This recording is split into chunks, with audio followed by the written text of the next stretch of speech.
सियासत से जुड़ी आज की सबसे बड़ी खबर दिल्ली से आई। दिल्ली में पाकिस्तान उच्चायोग में आज डिनर दिया गया, जिसमें केंद्रीय मंत्री वीके सिंह शामिल हुए। लेकिन सवाल ये उठा कि जो सरकार पाकिस्तान और हुर्रियत नेताओं की बातचीत पर सवाल खड़े करती है, हुर्रियत नेताओं के साथ उसके मंत्री का डिनर का आखिर मतलब क्या है? लेकिन सवाल पाकिस्तान की मंशा पर भी उठ रहे हैं, जो हिंदुस्तान के खिलाफ एक बार फिर साजिश रच रहा है।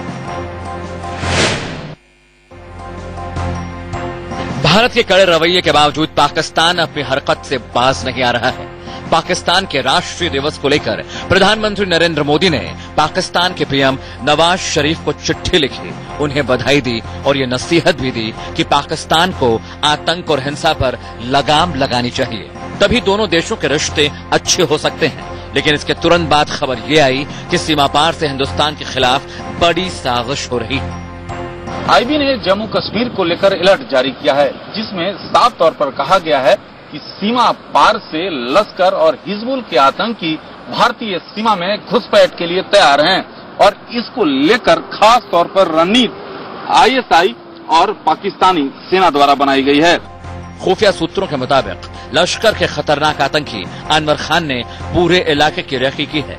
हिजबुल और लश्कर के करीब 30 से 40 आतंकी घुसपैठ की फिराक में हैं और ये आतंकी फिदायीन हमला करने में एक्सपर्ट हैं। इस बीच दिल्ली में पाकिस्तानी उच्चायोग में पाकिस्तान का राष्ट्रीय दिवस मनाया गया, जिसमें विदेश राज्य मंत्री वीके सिंह भी शामिल हुए।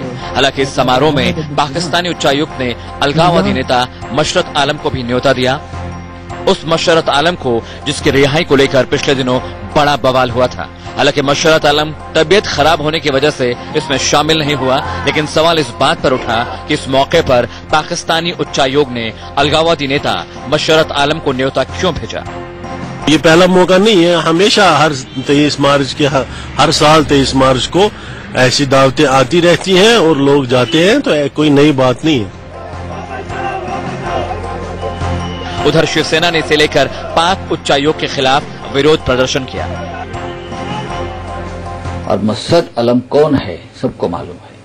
उसको अगर आप दिल्ली में बुलाकर उसका स्वागत करोगे, उससे बातचीत करोगे, तो हिंदुस्तान में रहने के लिए ये लोग लायक नहीं है as a ambassador, as high commissioner. Pakistan का हाई कमीशन यदि किसी भी प्रकार के भारत और पाकिस्तान के मामले में किसी तीसरे पक्ष को इन्वॉल्व करने का प्रयास करता है, तो ये कहीं न कहीं उनकी मंशा के ऊपर संदेह पैदा करता है। हम जोड़ना चाहते हैं, हम नजदीकियां बढ़ाना चाहते हैं दोनों देशों के दरमियान, लेकिन जाहिर सी बात है, हम समझते हैं कि ये नजदीकियां तब तक नहीं बढ़ेंगी जब तक कि प्रॉब्लम्स का हल तलाश न किया जाए।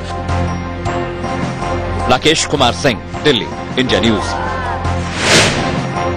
अंदर की बात यह कि पाकिस्तानी उच्चायुक्त और कश्मीरी अलगाववादियों के बीच हुई मुलाकात पर केंद्र सरकार ने विरोध जताया था और इससे नाराज होकर सरकार ने पिछले साल अगस्त में दोनों देशों के विदेश सचिवों के बीच तय वार्ता रद्द कर दी थी। लेकिन अब वो उसी हुर्रियत नेताओं के साथ बैठकर डिनर कर रहे हैं। सवाल ये है कि ऐसी सूरत में सरकार के विरोध को किस तरीके से लिया जाए। क्या सरकार का विरोध सिर्फ दिखावे का विरोध था?